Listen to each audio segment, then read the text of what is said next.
কাৰ বিৰুদ্ধে প্ৰতিবাদ অব্যাহত আছে বীৰ লাচিত সেনাই প্ৰতিবাদ সাব্যস্ত কৰিছে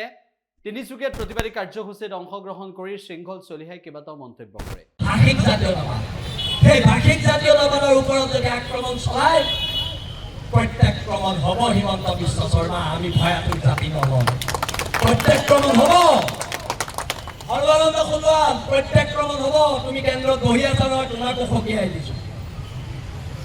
এই আন্দোলনবোৰ আমি স্বতঃস্ফূৰ্তভাৱে তিনিচুকীয়াৰ মানুহ ওলাই আহিছে কিয় কাৰণ আমি আমাৰ ভৱিষ্যত প্ৰজন্মক বচাব লাগিব আৰু ইয়াৰ লগতে এইখন মঞ্চৰ পৰা আমি কওঁ মৰাণসকলে যিদৰে ঐক্যবদ্ধভাৱে আন্দোলন কৰি আছে সকলো জনগোষ্ঠী ঐক্যবদ্ধ হৈ এটা ছাতিৰ তলত আহিবলৈ অনুৰোধ জনাইছোঁ আৰু মৰাণ জাতিৰ জয় হওক তাকে মই কামনা কৰিছোঁ বীৰ লাচিত সেনা অসমৰ মন্ত্ৰীয়ে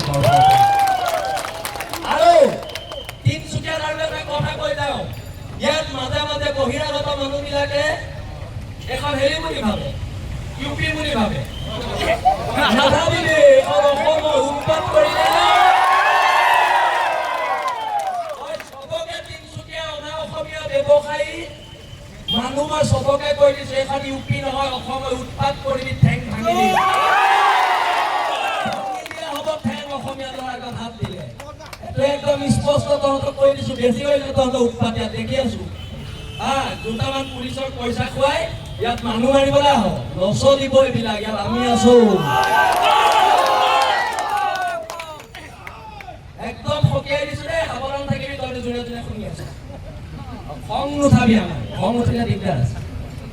আৰু তেন্তে কাৰ বাতিল হ'ব লাগিব আৰু এটা কথা মই বিজেপি আৰু কংগ্ৰেছ দুইটা দলকে কৈ দিওঁ বীৰ লাচিত সেনাৰ লিডাৰ হিমন্ত বিশ্ব শৰ্মাও নহয় গৌৰৱ গগৈও নহয় আমি বিজেপি কংগ্ৰেছৰ দালালি কৰিবলৈ অহা নাই হিন্দু বাংলাদেশী খেদিব গ'লে ক'ব কংগ্ৰেছৰ পৰা পইচা ল'লে মুছলমান বাংলাদেশী খেদিব ল'লে ক'ব বিজেপিৰ পৰা পইচা ল'লে তহঁতৰ পইচা আমাক নালাগে অসমৰ খিলঞ্জীয়া মানুহে গাঁঠি ধন ভাঙি বীৰ লাচিত সেনা চলাই আছে আৰু ভৱিষ্যতলৈও চলাই যাব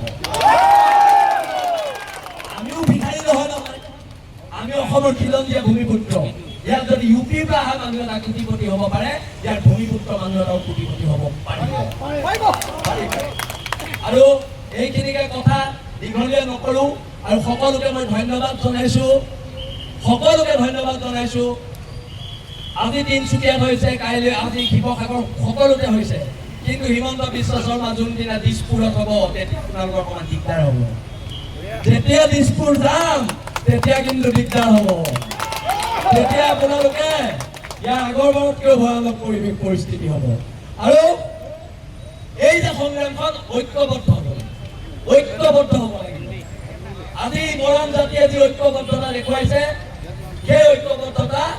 প্ৰত্যেক জাতি জনগোষ্ঠীয়ে শিকা উচিত আছে প্ৰয়োজন আছে যদি নিজে বাচিবলৈ হয় আনৰ ওপৰত নিৰ্ভৰশীল আমি সকলো ঐক্যবদ্ধ সকলো খিলঞ্জীয়া মানুহ ঐক্যবদ্ধ হৈ এখন সংগ্ৰাম কৰিব লাগিব পুনৰবাৰ এটা আমি ব্ৰতজনী দিন আকাশ বতাহ কঁপাই যোৱাকে আমি ক'ব লাগিব আছে হেংদাং লোৱা নাই আছে হেংদাং লোৱা নাই